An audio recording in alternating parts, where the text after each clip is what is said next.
Dezenas de milhares de pessoas em toda a Europa participaram em comícios para assinalar o Dia do Trabalhador.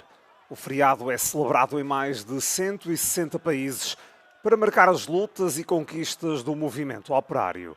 Em França, mais de 10 mil marcharam nas ruas de Paris. Foi um dia de tensão na capital francesa. A polícia teve de intervir depois de manifestantes vestidos de preto terem entrado em confronto com membros do Partido Socialista. Também se realizaram protestos em Marselha e noutras cidades do país. Pediram-se salários mais elevados e maior igualdade. Em Espanha, os sindicatos tradicionais dos trabalhadores e o do partido de extrema-direita Vox organizaram manifestações paralelas. De um e do outro lado, as mesmas reivindicações e o mesmo alvo.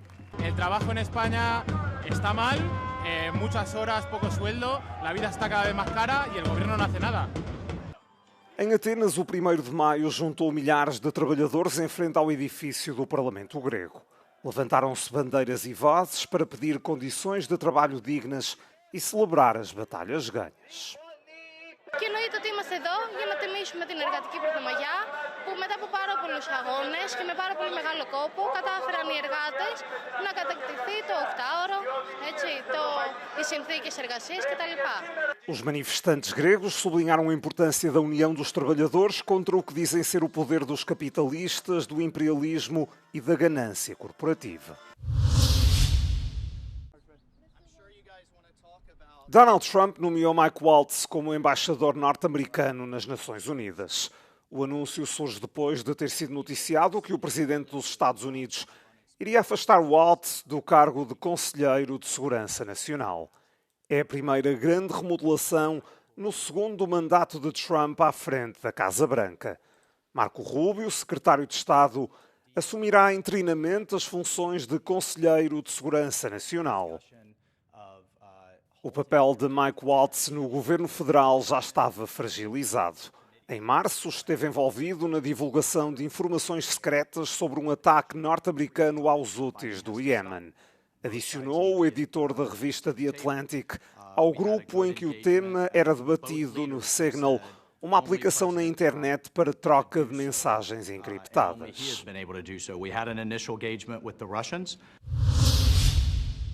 O Mar Báltico mantém-se como um ponto estratégico de tensão em pleno contexto de guerra na Ucrânia. Navios da Bélgica e dos Países Baixos estão a operar na Estónia como parte de uma missão da NATO para monitorizar os movimentos russos. Esta equipa está a proteger cabos de comunicação submarinos vitais de potenciais interferências. It shows up, so we can safely check is everything in order for especially a pipeline or not a water cable. High percentage we will see some difference in to a cable, especially when it's cut or whatever. And what we do, the main thing is make the invisible visible. A Bélgica assumiu o comando das operações regionais da NATO este ano, enviando recentemente um navio extra para perto da Estónia. No ano passado surgiram suspeitas de sabotagem nas proximidades, mas estas terão cessado assim que a NATO reforçou as patrulhas na área. Um ataque com drones russos à cidade ucraniana de Odessa, no Mar Negro, na madrugada de quinta-feira, matou pelo menos 2 pessoas e feriu outras 15, de acordo com os serviços de emergência ucranianos. A ofensiva danificou vários blocos de apartamentos, casas particulares, uma escola, um supermercado e muitos veículos. As forças aéreas ucranianas informaram que a Rússia lançou 170 drones explosivos e 5 mísseis balísticos em 5 regiões da Ucrânia. Entretanto, em Kherson, um ataque com um drone ucraniano causou a morte de pelo menos 7 pessoas e fez 20 feridos na cidade de Oleshki, ocupada pela Rússia. A última ofensiva ocorreu depois de Washington e Kiev terem assinado um acordo na quarta-feira. A Ucrânia concedeu aos Estados Unidos o acesso aos seus minerais de terras raras, o que poderá levar à continuação do apoio militar americano à Ucrânia. Chamas nos arredores de Jerusalém. São os maiores incêndios nesta região em vários anos. As autoridades israelitas declararam nível de alerta máximo. Para já, 12 pessoas estão feridas, mais de 2 centenas de carros destruídos.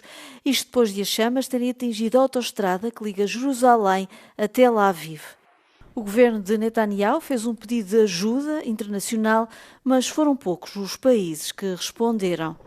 A autoridade palestiniana ofereceu-se para enviar bombeiros, mas Israel ainda não aceitou. Esta semana, a Península Ibérica ficou sem luz. O caos provocado pelo apagão reabriu o debate sobre as fontes de energia. Em Espanha, as primeiras hipóteses apontam para uma dependência em demasia da energia fotovoltaica. Entretanto, os técnicos do setor dizem que a energia nuclear é bastante mais estável. Estamos poniendo en riesgo la viabilidad de ciertas tecnologías que necesitamos y son vitales en otras ocasiones, ya que nos aportan estabilidad a la red, garantía de suministro y siempre a unos precios competitivos. Mesmo assim, em 2019, o governo espanhol aprovou um plano para desmantelar as centrais nucleares do país. O primeiro-ministro Pedro Sánchez diz que o apagão não teve a ver com a falta de centrais nucleares e mantém o plano de as fechar. Desde el punto de vista técnico no hay ningún motivo. La central nuclear de Almaraz es una central completamente actualizada. Cada año se hacen inversiones de 50 millones de euros, todos enfocados a actualización tecnológica, mejoras en la seguridad. Uma dessas centrais fica em Alcaraz, mas aqui as autoridades locais defendem que o nuclear deve coexistir com as energias renováveis e até dão exemplo de outros países europeus. Pero se acaba de dar cuenta Alemania, que estaba desmantelando todas sus centrales y lo ha parado. Pero se ha dado cuenta Italia, que ahora quiere construir centrales. Se ha dado cuenta Polonia, pero es que se ha dado cuenta hasta Bélgica. Han aprobado esos 2 reactores nuevos, con la firma, por supuesto, de Teresa Ribera. A antiga ministra Teresa Ribera, agora vice-presidente da Comissão Europeia, foi quem aprovou o plano de desmantelamento da energia nuclear em Espanha. Mas agora, enquanto comissária, sugere a manutenção deste tipo de centrais nucleares na Europa.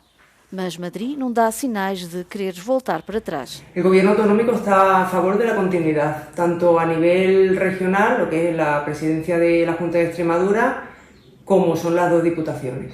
Também há estudos que mostram que o encerramento de Almaraz pode levar a apagões em Espanha. Mas para além do impacto energético, o encerramento vai também ter consequências económicas. Los trabajadores, lógicamente, tendrán que emigrar a otros puntos de España para poder buscar trabajo, con lo cual pierde población, con lo cual el consumo desciende una burrada. El cierre de esta central podría provocar apagones en España según diferentes informes. Además, obligaría al gobierno a comprar energía de países terceros en un momento geopolítico de máxima incertidumbre internacional. Es parte de la denuncia que hace la plataforma de afectados. En Almaraz, Roberto Macedonio, Euronews.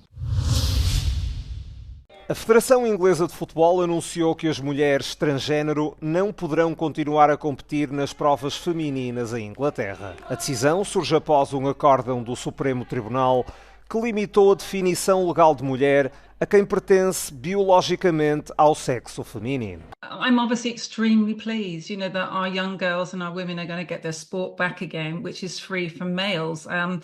Nothing has actually changed. The Equality Act at the Supreme Court 2 weeks ago was clarified. It wasn't changed, it was clarified. And biology has always been the same. The science hasn't changed either. Mas os críticos da Federação Inglesa também se fizeram ouvir.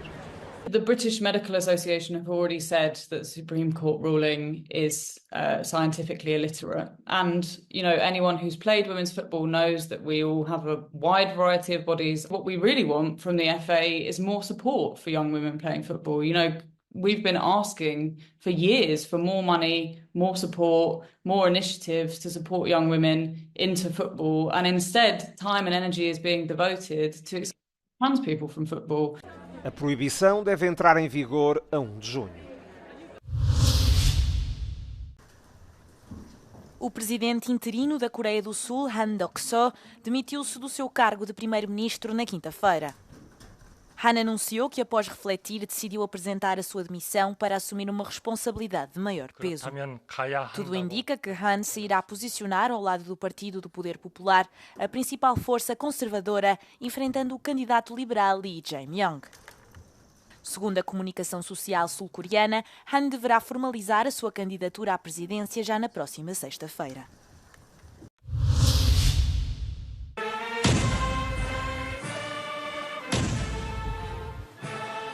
São 50 anos desde a vitória, meio século desde que terminou a Guerra do Vietnã, com o Vietnã do Norte a vencer os Estados Unidos.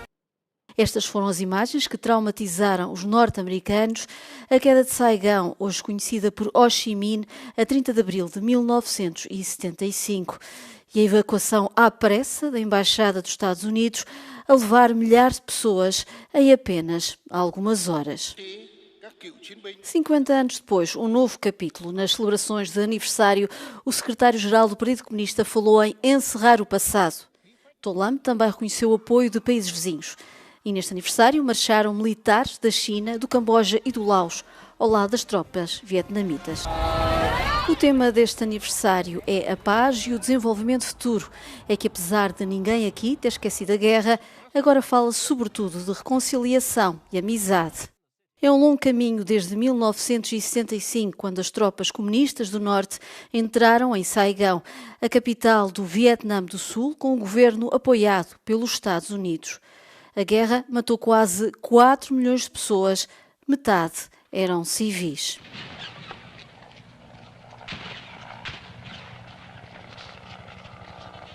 Mas as relações entre os Estados Unidos e o Vietnã foram melhorando. Há 30 anos, Washington e Hanoi voltaram a ter relações diplomáticas e o ano passado os dois países até assinaram um acordo de parceria estratégica. Mas agora tudo se complica com as tarifas de Donald Trump. São 46%. Os cortes da ajuda humanitária também não estão a ajudar.